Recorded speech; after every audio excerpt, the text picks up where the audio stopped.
It's the season of festivities in India. Dhanteras and Diwali are just around the corner. And there's one thing that people love to buy during this time: gold. Now if you look at gold prices in India, you'll think that the metal is having a pretty decent year. While the stock markets are down nearly 3%, gold prices are up by 5% during the past 12 months. But here's the thing: it's kind of an illusion. It does not reflect what's happening to gold in the US. Prices have actually dropped by nearly 10%. Wait, how is such a thing even possible? Well, gold is a bit like oil. Globally, people buy and sell gold using the US dollar, and this means the value of gold is inextricably tied to the value of the US dollar. So if the value of the dollar appreciates considerably, then the value of gold could also rise in tandem since it's denominated in dollars. And that's precisely what's happening. The US dollar has been rallying like there's no tomorrow. Currencies across the world have lost value against the dollar. 1 year ago, 73 rupees would have got you $1. Today, you need to pony up nearly 83 rupees to get that same $1. That means importing $55 billion worth of gold will translate to a higher outgo of rupees. When it lands on our shores, our import bill will reflect this difference. There's also the fact that India has increased duties on gold imports from 7.5% to 12.5%. So put together, the weaker rupee and the import duty have been responsible for pushing domestic gold prices higher. Which brings us to the big question: why aren't global gold prices actually rallying? After all, it should be the perfect time to own gold. No, inflation is through the roof, in some cases, by 10%.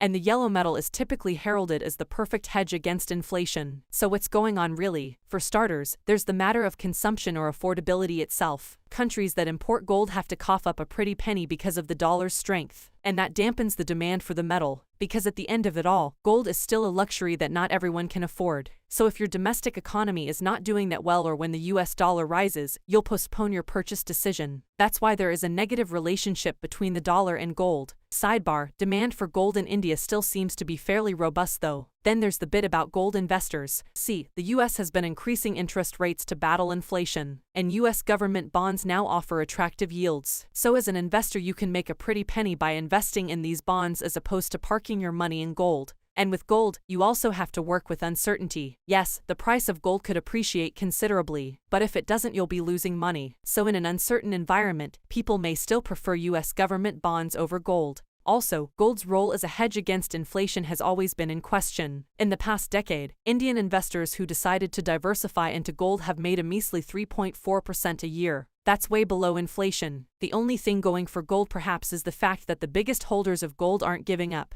We're talking about central banks, of course. The folks who hold 20% of the world's gold have been lapping up gold in the past few months. They're beefing up their reserves, and it seems like gold is still the preferred medium for that. So yeah, we don't know what'll happen with gold. But if you have any thoughts, tell us. Is gold a part of your eternal Dhanteras wish list, or do you think the yellow metal is dead?